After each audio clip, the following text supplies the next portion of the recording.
Hello, welcome to today's SEI webcast, Busting the Myths of Programmer Productivity.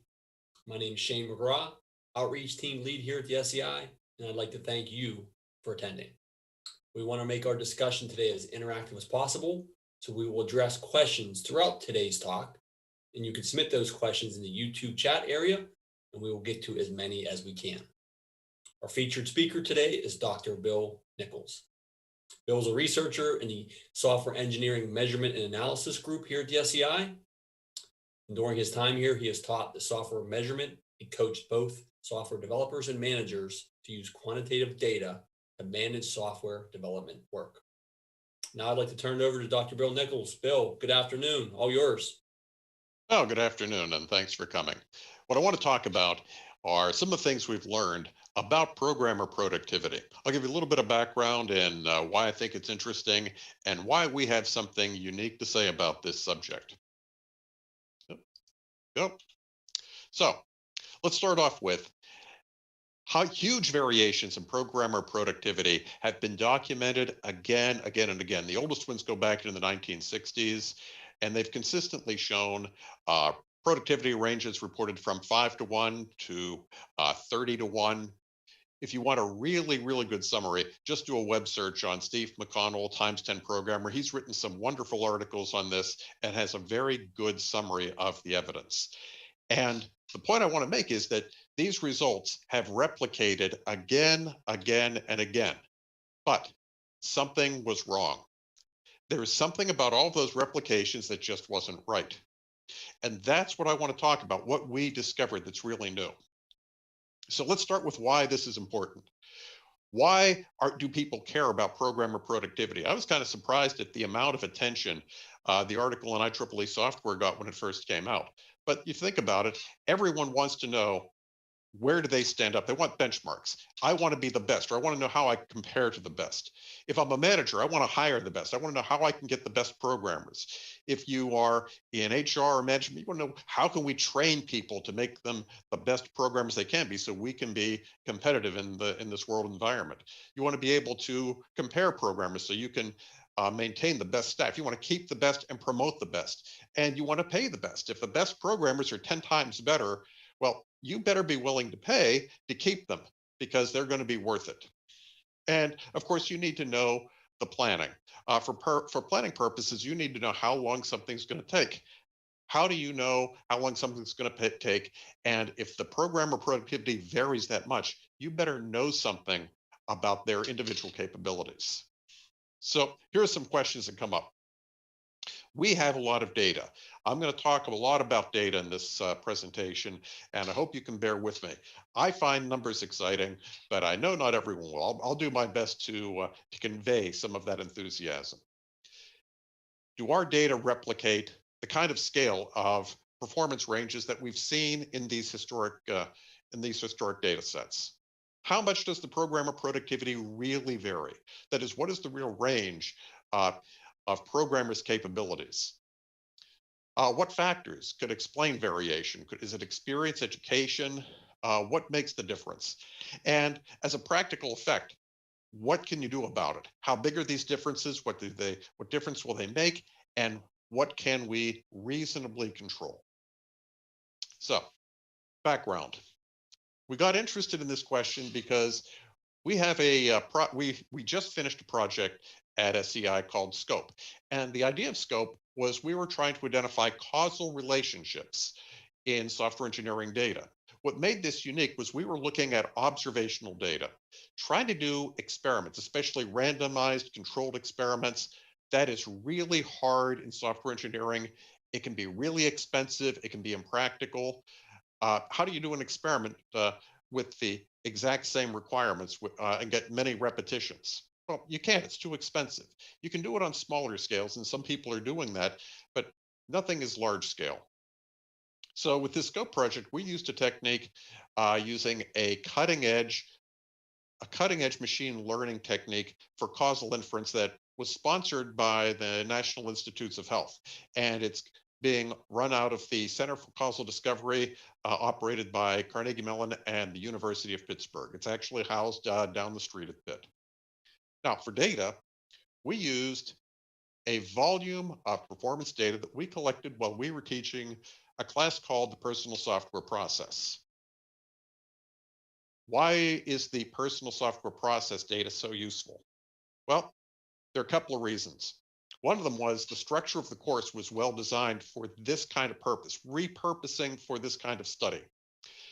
The class in the original form contained 10 programs. That is, we were teaching programmers how to do things like design, personal review. We were teaching some things, and we had 10 canned exercises in the form of requirements that the students were expected to perform.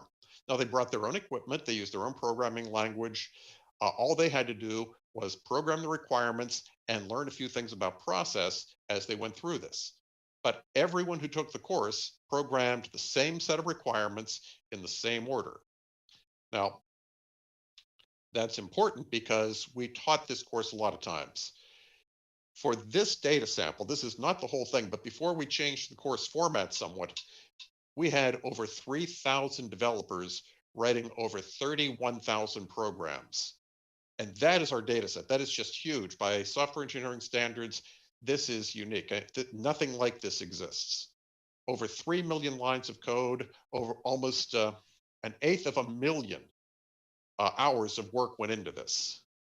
And we had almost 250,000 defects reported. So data, we have tons of data on this. We also got along the way demographic information from the students who took the course. That is, we got some information on where they were from, their age, their education experience, their number of years of programming experience, how many lines of code they wrote with this particular program, and so forth. Now, of these 3,140 students, we selected 494 who completed the course and who wrote the programs in C. Now, there's some reasons we made this particular restriction. Mostly it was because we wanted to do real apples to apples comparisons and eliminate some of the confounders. And the programming language can certainly make a big difference in principle. So our first look at this was to take the single language that had the most instances. There are some additional language samples. We have fairly large samples of C++, C#, Java, Virtual Basic, but nothing quite as big as that one sample in C. We're going to look for the purposes of this study only at the programming effort. We're not going to look at the program size, the defects. This one's really scoped to look at the effort. Let's see, and the analysis. We've applied some of these causal search techniques that I described earlier from the SCOPE project, and we also did something called linear hierarchical models. Think of this sort of like an ANOVA on steroids. We also use structural equation modeling, which is related to using analytic hierarchical models, but it also helps to control for things like confounding and relationships between the variables. And we use this to measure the effect size and look especially at the variation in the samples. Now, what did we find? When we looked at this data with causal search, and the causal search is able to actually infer causality directly from the data. There are a lot of assumptions that go into it, which I won't go into here. So you have to do it with some care. But you can actually infer some things about causation directly from the data with certain assumptions and certain conditions. And we found, to no one's surprise, that one of the biggest factors in how long it took to write something in software was how big is it? As the size of the requirements made a big difference, but there was also a variation with students. Yeah, who wrote it? How big was the requirement? Similar kind of finding with defects. We found that the best predictor of defects was actually the amount of effort it took to write the code and who wrote it. When we looked at the total effort, again, requirement size. How big was the program? Was the biggest differentiator in how long it took to write it. But it also had something that seemed to relate to the individual student. So, okay, so far, this is really aligned with that notion that there's a big variation in programmer productivity. But we found some other things too. We found that the difference wasn't just between programmers. There was a huge difference from a programmer on one assignment to the next. And you could kind of see this if you looked at the data and used the error terms from something like an ANOVA or a SEM. If you don't understand what those mean, don't worry. I'm going to show a few graphs to try to make these things accessible. So a lot of what we did was to get a follow-up to look more carefully at the sources of variation. Now, I have a couple versions of this chart, and let me just explain what we did. Each of the programmers wrote 10 programs. So what we did was we summed up how much total effort they took for all of these programs. How long did it take to write? We called this the relative effort. So we divided the total effort. We divided the individual effort totaled by the average across all students. So the average student is going to be a 1.0. But basically normalized. And that's what we see in the distribution here. So if you look at here at 100, this is in percents. 100% would be the average. So what you see here is a distribution of how many students took some percentage of the average time to complete the total exercise. The total of 10 exercises, I should say. The average took 100% of the average, okay? Big standard deviation.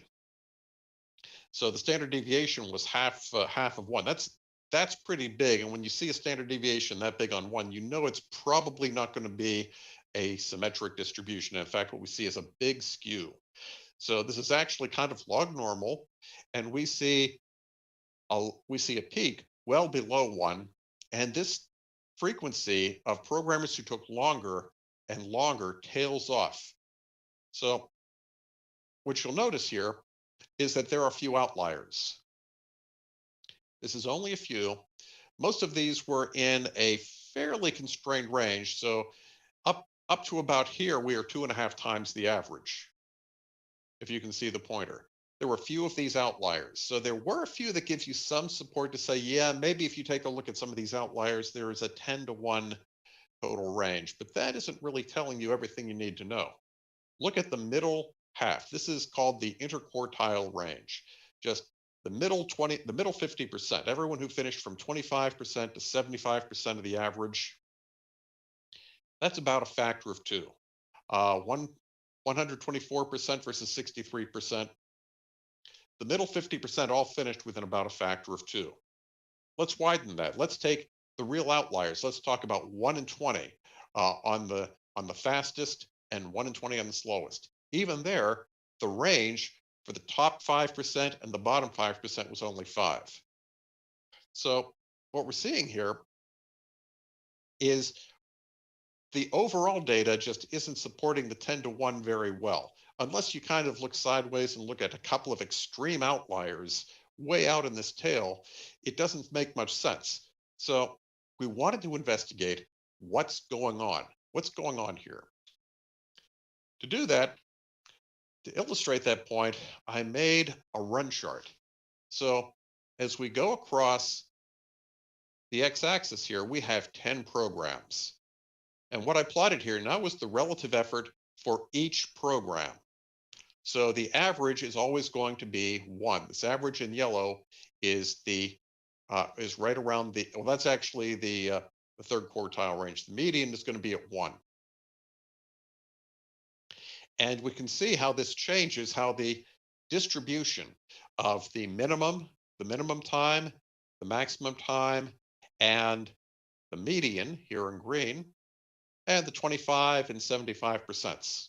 But what you'll notice is that the first 4 lines here, the minimum through the 3/4 are all very consistent from one exercise to the next. The real variation is occurring here at the outlier. So those of you who've programmed more than a little know that there's always that one program you get stuck on. Someone was always getting stuck here, and that's what this is representing. Now, so we can see the range was highly variable, the top and bottom range, and the ranges, in fact, showed enormous variation. We were seeing a range from max to mins from anywhere from 20 to even 50. This starts to give us a hint about what we were seeing in all those old experiments. Most of those were done on relatively small samples, and programmers seldom did more than one program.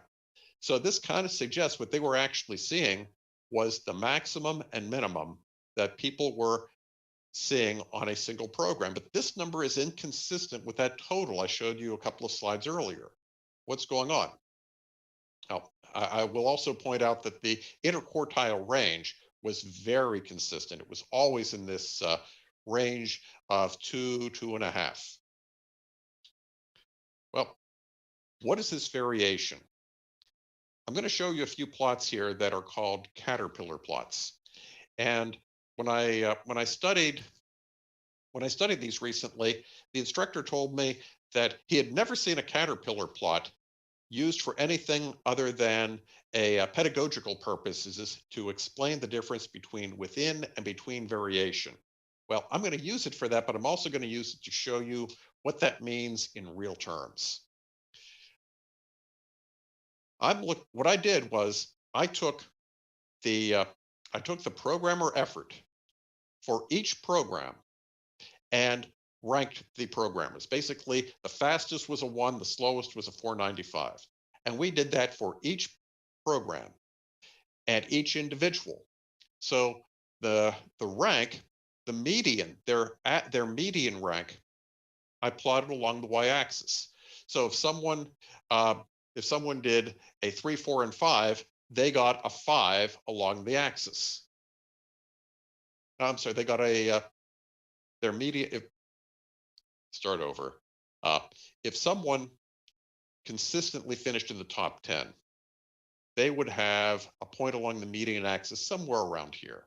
If they were consistently slower, their median might be up here. And what we have in these bars here was an estimate of how uncertain that median really was. So someone programs 10 programs. Are they the same? Are they the same rank every time? Well, this particular one, let me pick out one example. This person on one example finished, looks like around in the top 10.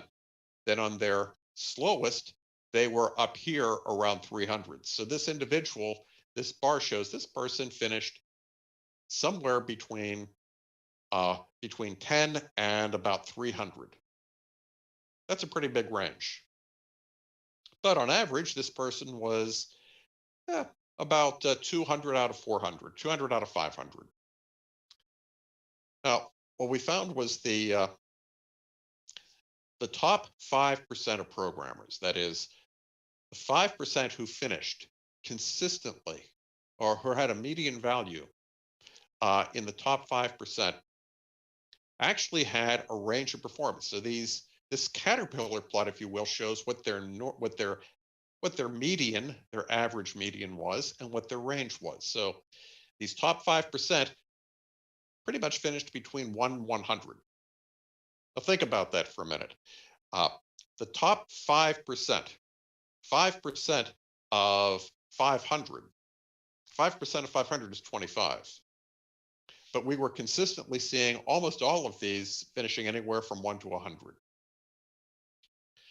The bottom 5% also had a range that was a lot wider than you would expect. They typically finished anywhere between 100 and 400. So instead of finishing within 5% of the sample, they basically floated, well, some of these are even wider. So they floated between a quarter of the sample and almost half. You see, some of these are pushing down toward the middle of the sample. Now, what's interesting is let's look at the middling performers. For the middling performers, they were generally finishing anywhere from somewhere around 100 to about 400. And it turned out the average range in where someone would finish in this race. That is, if you took this race of 500 people and ran it 10 times, the average person would have had a different place of finish of about 250. That's pretty big. You're not going to get that kind of range if you run a marathon or a sprint. 250 out of 500, that's half the pack. So what we saw here, based on this data was just this huge variation within the programmer. That is, if I'm a programmer, I run this race 10 times, I could finish anywhere within about half the range of the total pack. That's just enormous, and that had never really been seen before. So if you're going to ask me, is there really an order of range magnitude in programmer productivity? I've got to say that's busted. You were making the mistake of chasing the noise. You weren't looking at where they finished on average so much as you were looking at at someone's worst performance versus someone's best performance. And none of them have very consistent performances. I would say the average programmer range, if we use the 5% cutoff, is about a times 5. That's still pretty significant, but it's a lot smaller than times 10 or times 20, the times 30s that we've often seen. And by and large, most of your programmers are going to be within a fairly narrow range of times 2. Now, there will be a few that are consistently faster or consistently slower. No question about that. And caveats on this, well, these are not the most challenging programs. Don't get me wrong. These are not trivial programs to write, but we gave them a lot of instructions. They didn't have to invent anything totally new, and they were exercising features of the language that they were generally familiar with. So we weren't asking them to solve entirely novel problems. These are things that they should have been able to achieve given the instructions. What else did we find? Well, surprisingly, experience didn't matter. We liked to joke, do you have 15 years of experience or do you have that 1 year of experience 15 years over? That is, you do this again and again, more and more, and you just don't get any better. It seems that people's performances, as far as productivity on these types of programs, plateaus fairly early in their career. There might have been a small negative effect with experience, but my best guess is that was probably a bias from the best programmers getting promoted out into management. We found no evidence of effect with experience writing code, nor did we find it with the amount of code that they had written. It just didn't seem to make an effect. We looked at the highest degree obtained. Were they an undergraduate? Did they have a graduate degree, a PhD? No difference. Now, someone we thought about, well, these are kind of mathematically, statistically inclined programs. Maybe that has an effect. So we looked at, is there any correlation with their exposure and experience with college level statistics? Again, no effect, just didn't matter. So what we had here, and I'll talk a little bit more about the math, is what we call the intra-cluster correlation. That means how much does a group look like itself? The stronger the intra-cluster correlation, the more individualistic that group is. And in our case, the group was 1. If I have an intra-cluster correlation of 1, my work is completely predictable. What we found here was about 40% of the total variation was actually within the developer. Not between the developers, but actually within the developer. And that accounts for that big difference between some of those historic measures and what we were seeing. And that's an entirely new observation. To my knowledge, no one had ever really measured that or even thought about it much before in terms of running software engineering experiments. Now, there is still a significant gap in the min-max range, but on any given point, that min-max range will be huge. Overall, the min-max range is really going to be kind of narrower. And we already said it's going to be maybe about a times 5 factor between your best programmers and your worst. Within the middle of the pack, it's going to be about 2. It's going to be about 2 between the middle and the best, and about 2 between the middle and the worst. That's just about where it comes out. And it tells us that if you just take a measure one time of someone's productivity, any number of things can go wrong. And those of you who've done programming have a pretty good idea of the kinds of things that can go wrong when you're writing a program. That bug that you either see right away or that you obsess over because you just can't see it. You don't find that bug till someone comes over, looks over your shoulder and says, "Hey, did you realize that you forgot to put the decimal point on that 2?" And it's not being treated as a floating point. Amazing how often that happens. Bill, can we Well, work in some audience questions here? sure. My chat window has vanished again, and I don't know how to get it back. Okay, no problem. I'll just read them off for you, and we'll take Okay. a couple minutes, and then we'll turn back to you. So, first of all, I just wanted to thank again the great attendance we got today. We have a worldwide audience.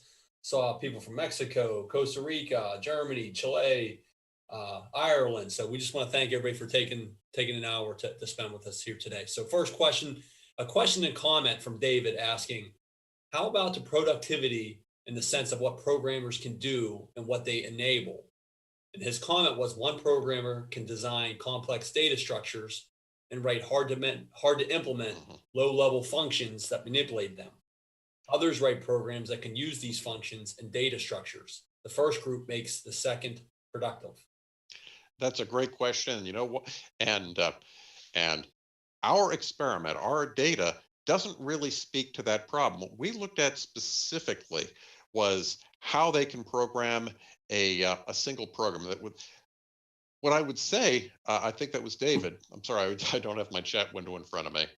Is you've hit on exactly the point. When you find the good programmers, what sets them apart is not going to be how fast they can do normal programs. It's going to be their ability to solve harder problems. And that really talks about how you should be using those programmers and how you can identify them. You're not going to find them by saying they do these programs faster than others. It's going to be they can do these really hard programs faster than others. Okay, great. Next one we got, Bill, is, did you observe a single programmer or a group of people collaborating? A very Ah, productive programmer is not always the best team player. that is very true. This was set up in a controlled environment where programmers were working alone. Now, they were allowed to do some collaboration, especially if they had a problem or something. But this was really not designed as a collaboration experiment. And I agree completely. If you're going to talk about leveraging programmer productivity on real projects, you need to find people who can work in a group. And among the things that we taught were things like how to do peer reviews, and we taught a course in how to do peer inspections. Those had some of the highest leverage of anything. And if you haven't seen, I'm sure you guys have seen programmers in action. The people that are able to do these reviews are worth their weight in gold. The people who are able to accept the results of these reviews without their ego getting in the way, those are going to be the team players, and that's really part of what's going to make real teams effective, helping each other. And I've got more to say about that in a little bit. Okay, one more in the queue, Bill, and then we'll be caught up and we'll turn it back to you to proceed. But from Mark asking, is relative effort always based on normalizing across all 10 assignments? Or are Uh, some analysis normalizing across each assignment? okay, good question. In the first in the first graph I showed you, let me see if I can get that back here. This one is across all 10 assignments. So this was the total. So basically, this is the summed total over 10 assignments. When I got here and I showed the spread here, each assignment goes to 1. So what we saw was a difference here was this gave you an average tendency of the programmer. Gave you a good measure of the average, but it gave you no sense of how uncertain that average was. By normalizing to the individual assignment and getting to the spread on this chart, this gives you an idea on the individual program how variable their performance was. So on the first chart, we were normalizing to total effort. And on these next two charts, we were normalizing by individual program. So we weren't trying to measure the size of the program by anything specifically like lines of code or function points. We're going to compare everyone on one program at a time. And if we add everything up, it's going to be comparing everyone to the whole basket of programs at a time. Okay? Yep, all caught up. Thank you. Right. Thank you. So So what I took away from this is that we were seeing historically some of these huge measures, these huge variations in programmer productivity because well, you could get whatever min-max ratio you wanted just by varying your sample size. Uh, if you waited long enough, you'll find someone who got stuck on a program. And it really means you were measuring for the max, how long someone was willing to wait before quitting and they dropped out of the experiment. That's what you were really measuring. So all those other studies, they replicate. This is not an example of a replication crisis. Uh, these studies replicated, but they were chasing noise. They were actually measuring the wrong thing. Now, there are some limitations to this study. We already touched on a couple of them. First of all, we only looked at the C programmers. That's only 15% of the sample. As I said, we have some additional large samples with Visual Basic, with C++, with C Sharp. We haven't looked at those in detail yet, but when we've looked at them, they've generally looked the same. But I'll tell you in a little bit where to find the data. If you're a data scientist or a software engineer and you're inclined to look at this data, I've put it all out there under the Creative Commons license, and you are perfectly free to use it. As long as you do the attributions, have fun.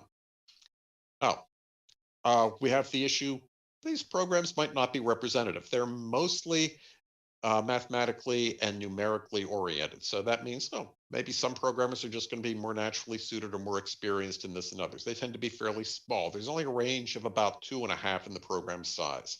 They're simple and well-defined. Well, that was the subject of one of the earlier comments. These were not particularly challenging programs, but they were representative of normal programmer work. So what we can say is this applies for normal programming effort.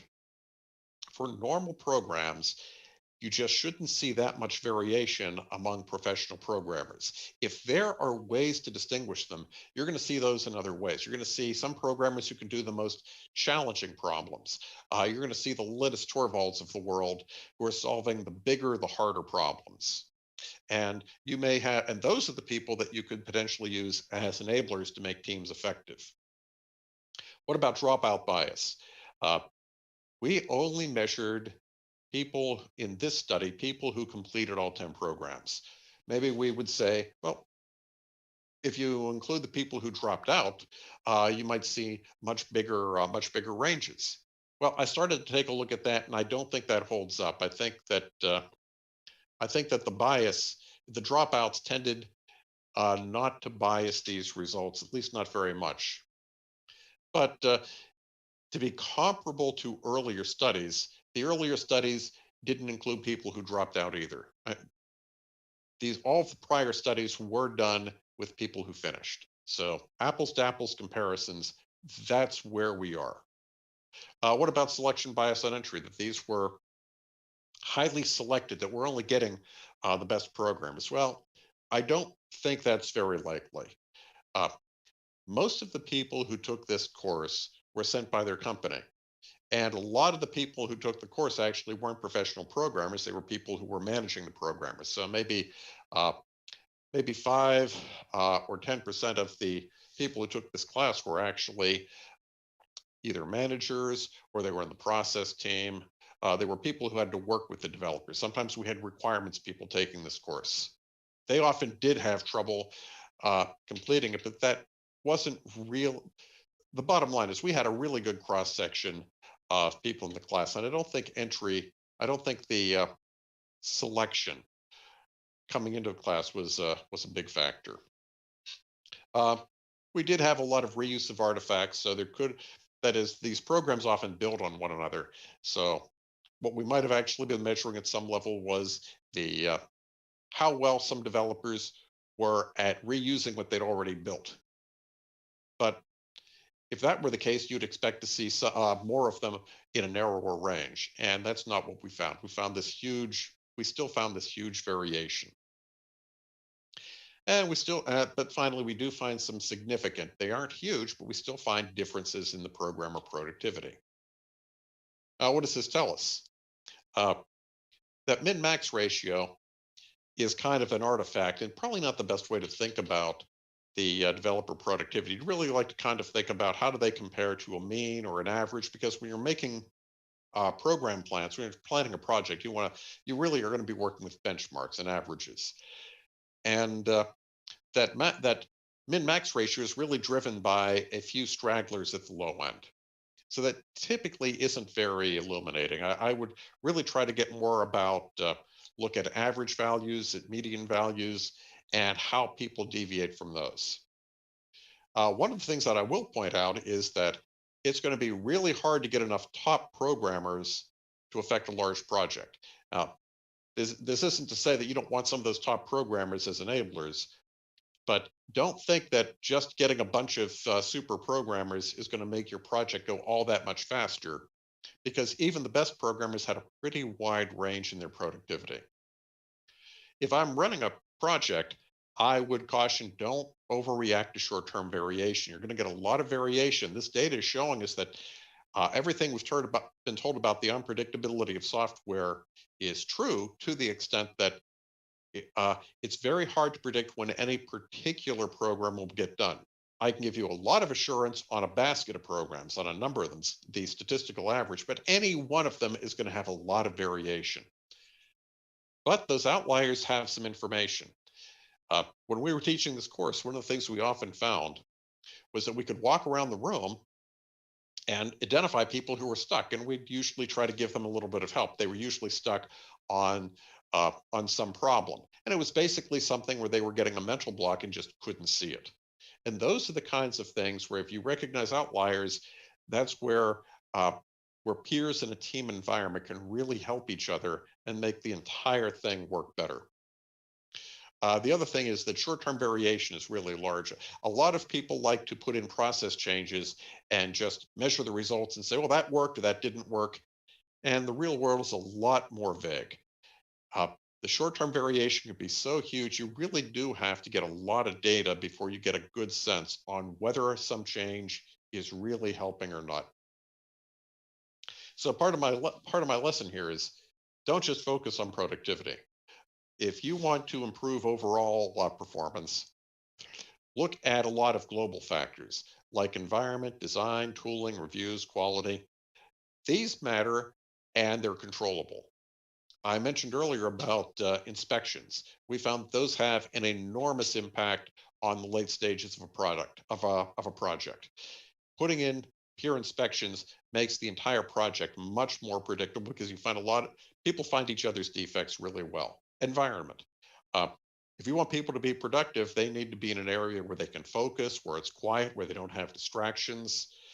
Uh, I know a few of you, or more than a few of you, probably think you've never been more productive in your careers than you have been at COVID, unless you have small children or dogs around the house. Uh, some future work I will talk about is, interestingly, this relative effort was actually one of the places where the individual varied the most. We found people were even more consistent in how many lines of code they could write per hour. The upper limit there is how fast you can type. But the total relative effort actually had more variation within programmers than some of these others. Defect density was even less specific to individuals, all the way down to estimations. We found that estimation, there was almost no variation. So it's kind of interesting that there are all these other effects, and they all seem to have a different mix of how much is the variation between programmers and how much is within. So if we, again, if you want to look at the data, if you really want to look at the data, down here, I'm trying to get my pointers out. There we go. On the IEEE data port, we put the entire data set, not just the one that's in this study, but the entire data set is up there along with descriptions. So if you'd like to look at the data, if you'd like to use it, go ahead. If you have questions on how to use it, please feel free to ask, because we're more than anxious. This is a unique data set.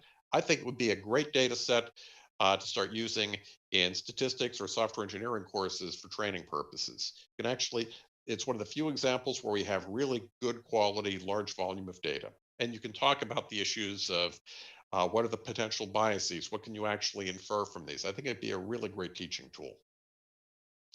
And here are some more links on how to get the data and the descriptions. And I do want to thank all the people who were responsible for recording this data. This was from, oh, this must have been around 2006, 2007 when we all went to Disneyland. And off here on the side is Watts Humphrey, who created the personal software process. And he's been near and dear in our hearts for a long time. We miss him. A bunch of references. And that's the end of this presentation. I hope it wasn't too data intense, but I really do get charged up by looking at the data. And I hope some of you do too. Yeah, great talk, Bill. We've got lots of questions and comments, so let me know when you're ready and I'll start firing them off. Anytime. Okay, from Lonnie asking, are these normal programmers or does the self-reflection process weed out the poor programmers? I'm not entirely sure how to answer that. I believe these are just normal programmers. There's going to be some weeding out of people who just can't do the work, probably never get to here, but I think those are the people who drop out of the field too. We had a very wide range of experience. Most of them were in the 1 year to the 6 year range. We had people with 15, with 30 years of experience.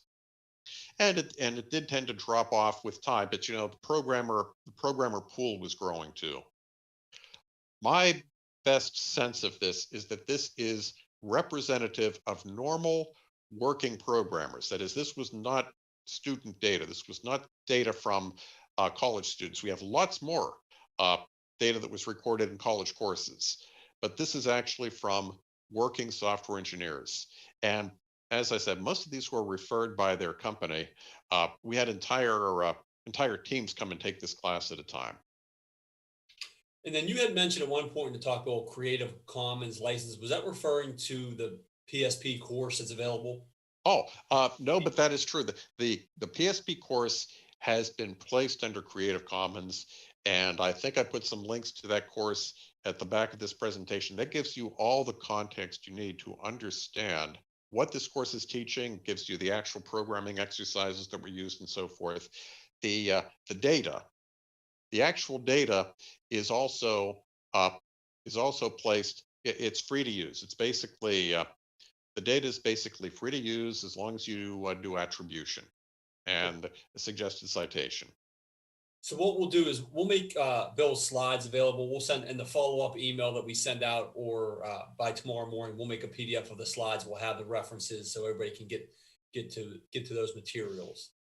Next question from Manuel asking, did you allow the developers to use IDEs, automatic syntax checking? Great question. We told people to bring the environment they were comfortable with.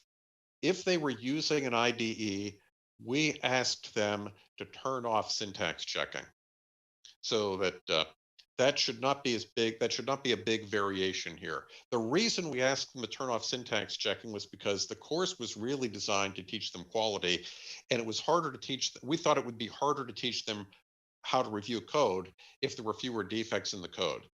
Honest truth, as time went on, everyone was using IDEs, and it became really hard to get people to turn off syntax checking. When they started using syntax checking a couple of years later, after this data, all that changed was the number of defects we found in compile went down. It didn't change it really didn't change the number of defects that were escaping into tests. So the IDEs didn't make as big a difference in our observation as we thought. In principle, if we can dig that out of some of the later data sets, we might be able to measure the effect of IDEs, but that'll be a harder thing to get because we didn't record it. Okay, now we got a couple questions and comments from Mark Polk, just so you have a contact. Oh, Mark. Hi, Mark. Yeah, who we're speaking to here. And Mark's first question was, did you read my PSP analysis, which also broke out the data by programming language and included analysis that dropped outliers? You bet. I did read your thesis. I read your thesis. I'll go into those comments whenever you're ready, but I'll let you go right ahead. Okay. So the questions, the comments following up were, The thing that I did not do was normalize by average effort. I also did mixed models. I got different results than you Yep. on several items.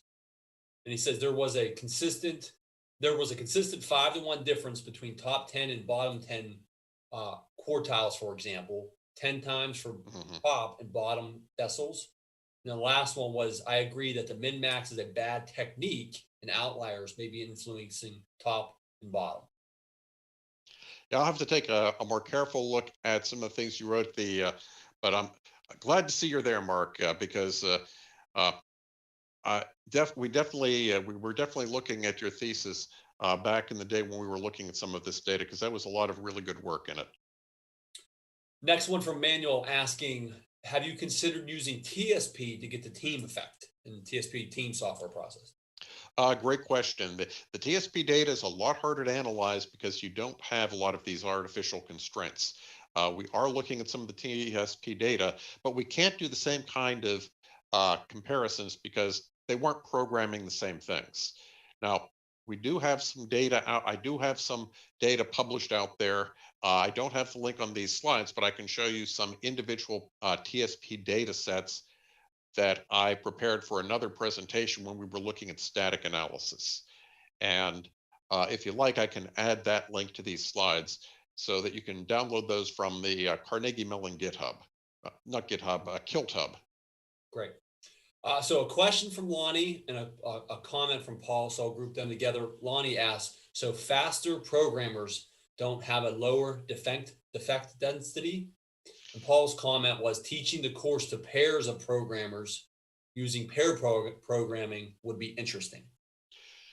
That might be interesting. We never tried that, although there were some people who used PSP to measure pair programming, and they were finding some pretty decent results. I think, if I remember, the pair programming results were getting about a 30% defect yield pretty consistently. Sometimes better. We have one fellow from Hill Air Force Base that's saying that they were getting spectacular results with pair programming. I think if you were teaching that as part of the course, it might be very interesting. The difference is the PSP was really relying on a checklist-based review. And I don't think the pair program is going to work quite the same way. So it's going to take some more thought. But all of the courses out there, and if you have some bright ideas, I do invite you to try it out and see what works. Okay, from Sandesh asking, was there any architectural qualitative analysis of code? Evolvability, scalability, modularity, design of the code itself? And that's the last one we have in the queue. So while you respond to that, any other questions, feel free to get them in there, folks. Okay.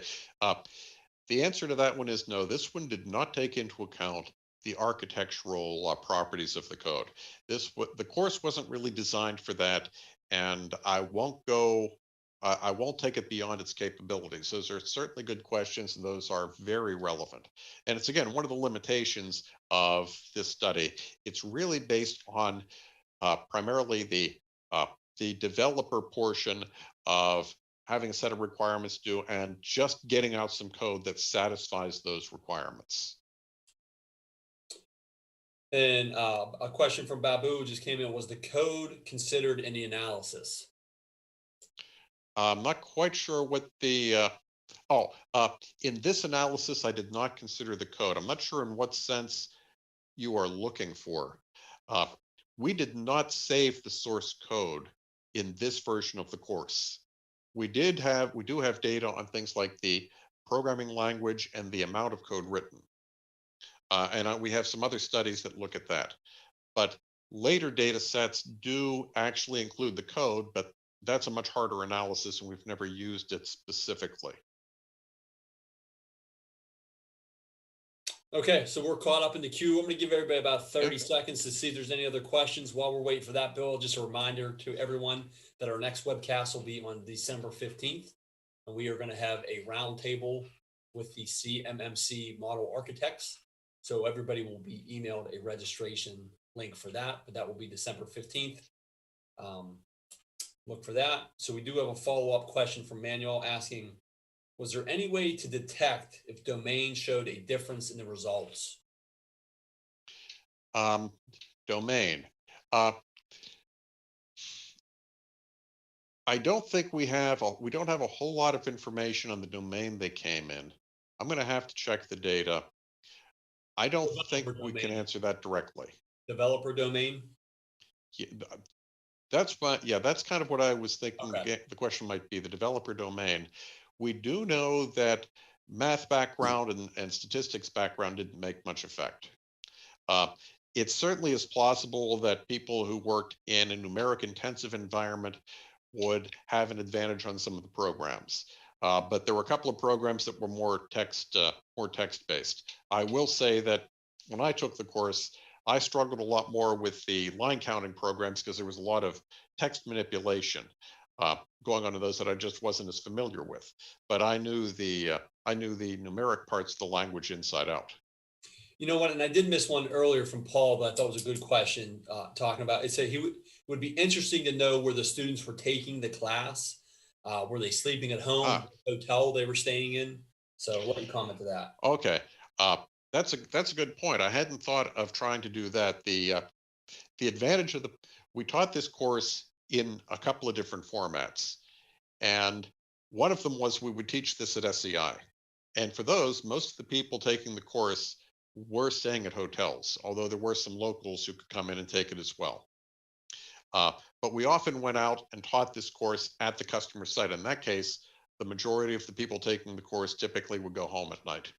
My experience as a teacher says that the people who were in the hotels had a lot more time to focus, and the biggest effect there was they were the best at actually getting done. The biggest challenge teaching this course was getting the programmers done, because you saw those outliers. Everyone had a program where they had trouble. And if you didn't get it done, it was hard to keep up and finish the course. And that was one of the things that drove dropouts. It was just people had to be able to keep up with the class, or it was hard to finish. And I think the people in the hotels really had an advantage there because they didn't have as many distractions. Great. That sounds like a good one to wrap up on. Bill, thank you very much for sharing your expertise with us today. Appreciate your time. You're welcome. And lastly, we'd like to thank everyone again for attending. Again, we had a worldwide audience. We thank you for the different time zones and people taking the hour to spend with the SEI today. Upon exiting, please hit the like button below and share the archive if you found value. Also, you can subscribe to our YouTube channel by clicking the SEI seal in the lower right corner of the video window. And lastly, I mentioned our next webcast will be December 15th, where we have a roundtable with the model architects of the CMMC. Any questions from today's event?